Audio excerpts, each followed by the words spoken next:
Président, Monsieur le directeur, Monsieur Benalla était d'abord chargé de la sécurité du candidat Macron. Le candidat Macron, qui chacun sait est devenu président de la République, et Monsieur Benalla se retrouve ensuite chargé de sécurité, mais à l'Élysée. Il y a quand même une différence, me semble-t-il, notoire, que d'autres ont vu aussi. Et je voudrais savoir si vous avez... si rien n'a tilté chez vous et si vous n'avez pas... D'abord, si c'est vous qui l'avez embauché ou si vous avez eu des instructions pour l'embaucher à l'Élysée.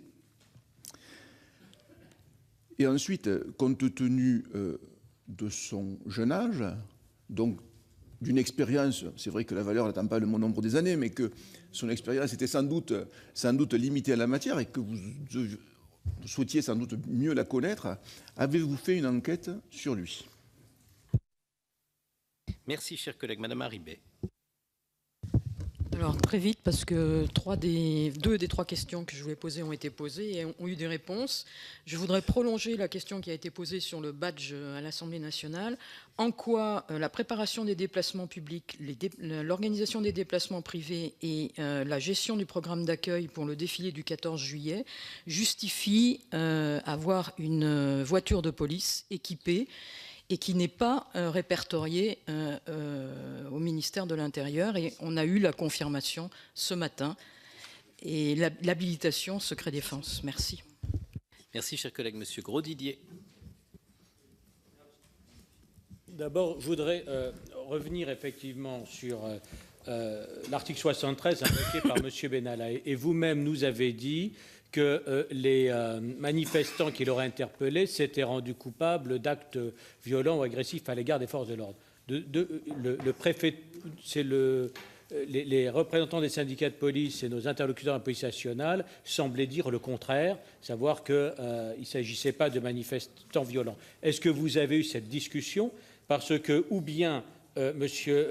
Benalla avait essayé, comme tout citoyen en vertu de l'article 73, interpeller pour mettre à disposition de l'OPJ des délinquants, et dans ce cas-là, vous aviez tort de le sanctionner, il était dans son droit, ou alors, effectivement, il ne l'a pas invoqué ou il l'invoque qu'aujourd'hui, et effectivement, la sanction était fondée, et il n'avait pas à intervenir. Ensuite, je voudrais revenir sur son statut. Vous avez épuisé votre temps, cher collègue. Sur le statut. Il s'occupait, oui ou non, de sécurité. Je suis tenté de vous couper la parole. Il a été recruté à ce titre. Allez-y, vite. Un véhicule, effectivement, avec il était perçu par les policiers, je termine là, non pas comme un observateur, mais régulièrement à la préfecture de police comme un fonctionnaire d'autorité qu'il n'était pas. Alors, effectivement, on a du mal à comprendre toutes ces ambiguïtés. Donc, je vous remercie, cher collègue. Madame de La Gontrie. Merci, Président. Monsieur le Préfet, au final, avec la révélation que vous avez faite tout à l'heure concernant la non-retenue sur salaire des 15 jours de suspension, je n'arrive plus très bien à comprendre quel était le contenu de la dite sanction. Puisqu'il y avait une retenue sur salaire de 15 jours, mais qui finalement n'a pas eu lieu, et qui d'ailleurs n'aura pas lieu, puisque ce sera sur solde de congé.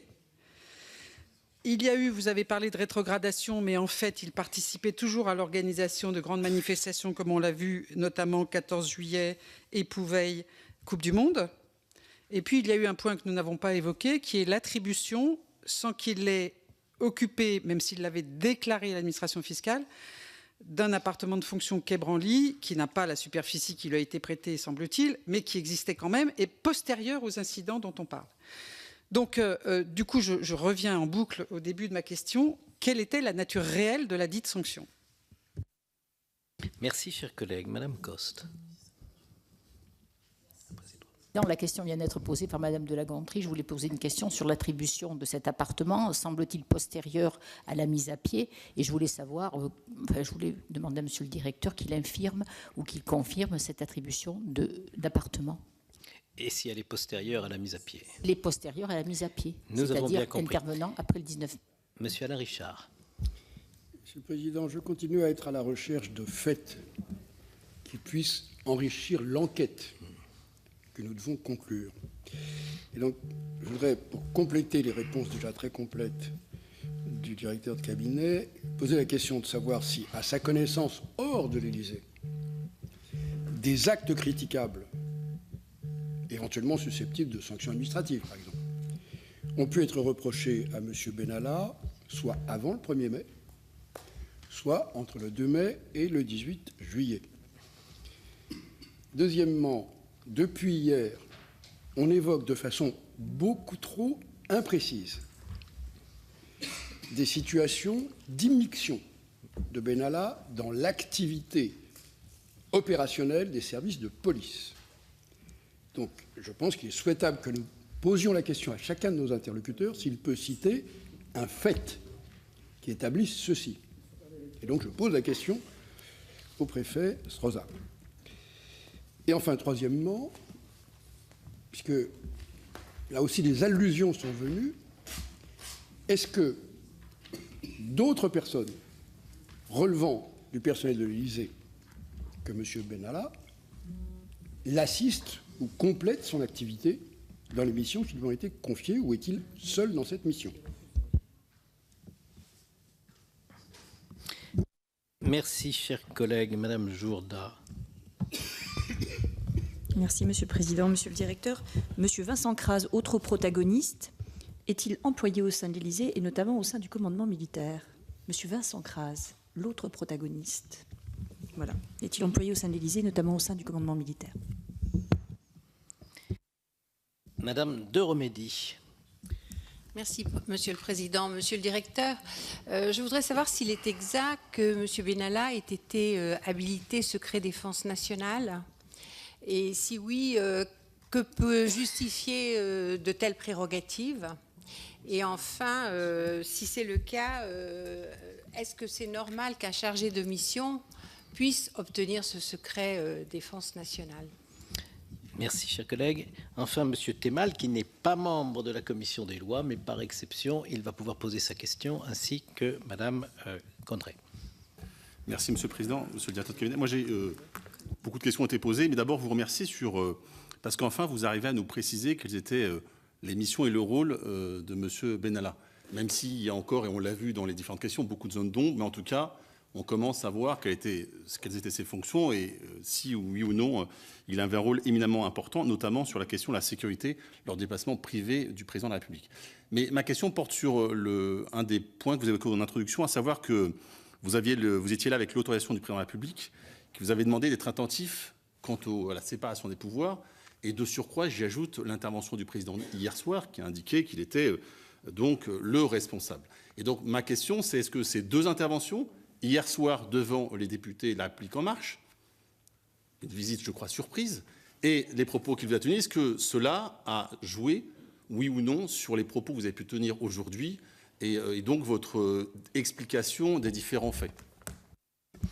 Merci, chers collègues. Enfin, je vois que Madame Conway-Mouret, sous le même statut, voulait poser une question. Et je vous prie de le faire. Très rapidement, Monsieur le Président. Je vous remercie.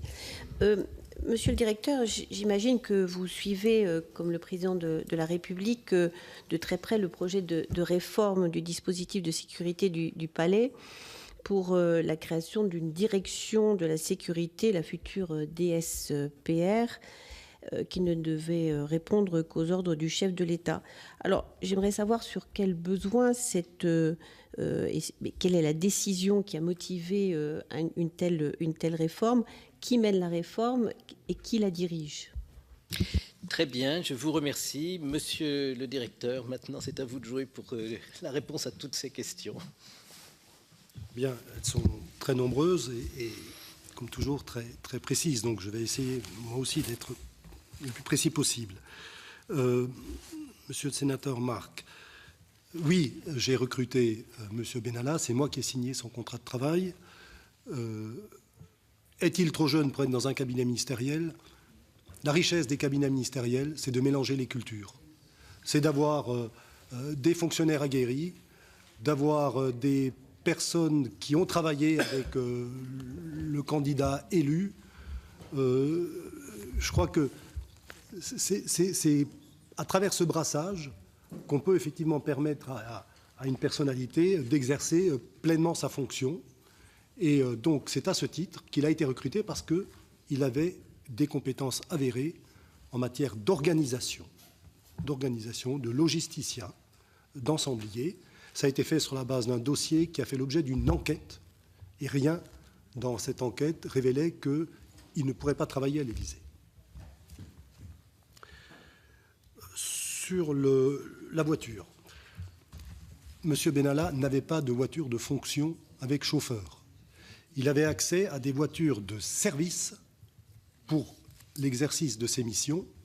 Ces missions, je l'ai dit, l'amenaient à s'occuper de l'organisation des déplacements du président de la République, et donc son véhicule était susceptible d'être intégré dans un cortège officiel. Et c'est à ce titre, comme tous les véhicules de l'Élysée qui sont mobilisés pour les déplacements officiels du président de la République, qu'il était équipé d'équipements spéciaux, qui ne sont pas des équipements police du ministère de l'Intérieur, mais qui sont des équipements qui sont posés par le garage de l'Élysée. Moi, personnellement, j'ai également quelques équipements sur le véhicule. Talisman, parce qu'on nous parle beaucoup de la talisman, on fait partie de ça. Oui, allez. Monsieur le sénateur, mais on aurait quand même du mal à imaginer qu'une R4 soit intégrée dans un cortège présidentiel. Très bien. Ça s'entend. Allez, continuez, monsieur le directeur.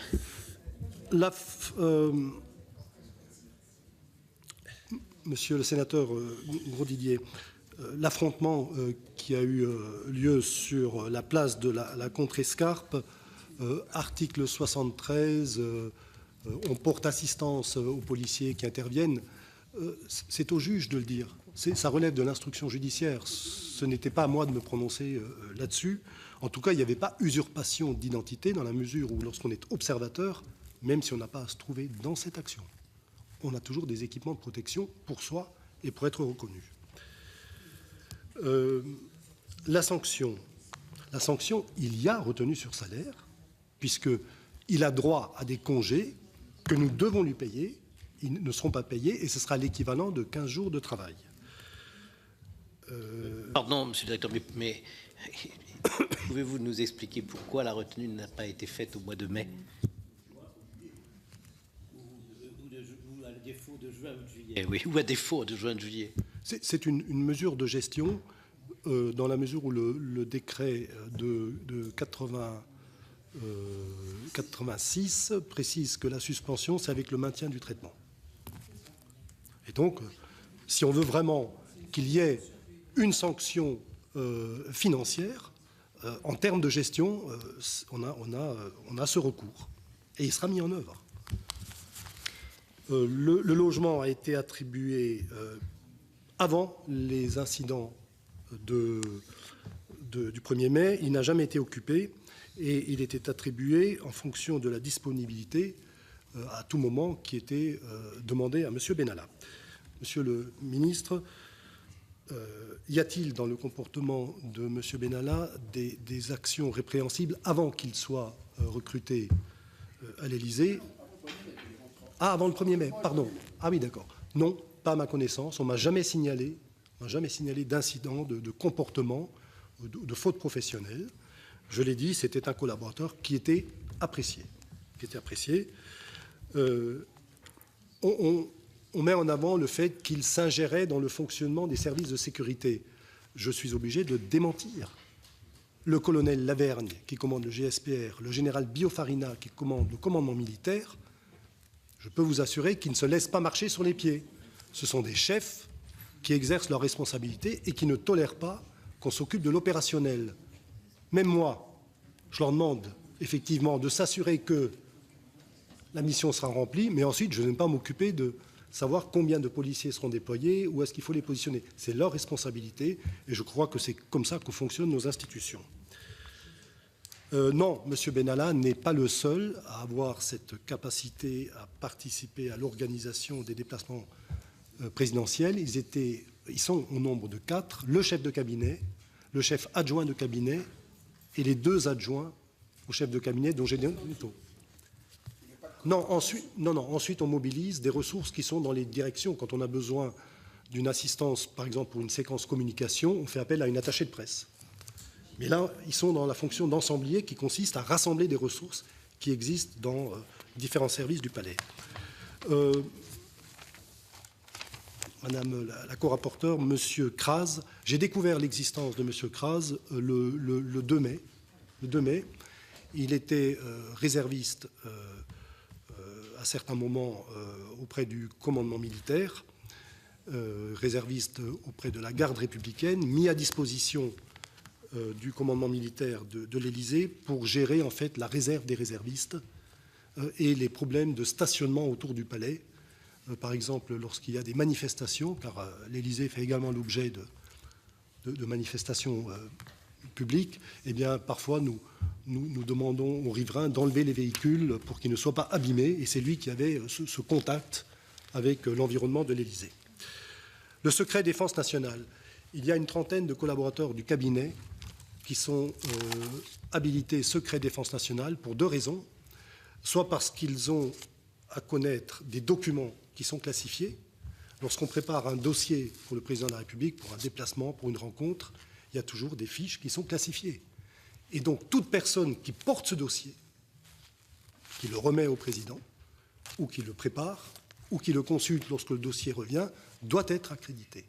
Et puis, s'agissant de M. Benalla, il était amené, puisqu'il participait à des déplacements du président de la République, à l'accompagner dans des endroits qui relèvent du secret défense nationale. Donc c'est une procédure tout à fait normale. La déclaration du président de la République hier soir, le directeur de cabinet n'est pas là pour commenter les déclarations du président de la République. Sa fonction, c'est d'exécuter les instructions que lui donne le président de la République. En revanche, ce que je dis aujourd'hui devant vous, c'est exactement ce que j'ai déclaré hier devant vos collègues députés, membres de la commission d'enquête d'Assemblée nationale, et mon intervention de hier était préalable à la déclaration du président de la République. Madame la sénatrice, la direction de la sécurité de la présidence de la République, c'est un projet sur lequel nous travaillons. Je ne peux pas vous détailler de quoi il s'agit, parce que là aussi on rentre dans un secteur qui a trait directement à l'activité du président de la République, mais ce que je peux vous dire, c'est que cette direction a pour objet de rapprocher deux services qui s'occupent de la sécurité du président de la République. Le GSPR, sécurité des personnes, le commandement militaire, sécurité des enceintes. Ces deux services cohabitent quotidiennement. Eh bien, on peut peut-être, c'est pas interdit, voir comment on peut opérer davantage de convergence opérationnelle, comment on peut mutualiser un certain nombre de fonctions pour faire des économies, et puis comment on peut aussi objectiver des coûts. C'est d'ailleurs ce que nous demande la Cour des comptes. Alors j'ai entendu dire qu'on est en train de créer une milice privée, une garde prétorienne. Ce sont des fantasmes, Madame la sénatrice. Cette direction, elle sera composée de fonctionnaires de police et de gendarmes, et uniquement de fonctionnaires de police et de gendarmes. Elle sera dirigée par un officier de gendarmerie ou un haut fonctionnaire de la police nationale. Et j'ai eu l'occasion de présenter ce projet il y a quelques semaines devant la 4e chambre de la Cour des comptes, dans le cadre du contrôle annuel qu'effectue cette haute juridiction sur le palais de l'Élysée. Et je n'ai pas eu le sentiment que mon exposé devant les membres de la Cour des comptes les inquiétait sur un projet de création d'une milice privée à l'Élysée. Bien, voilà, Monsieur le Président.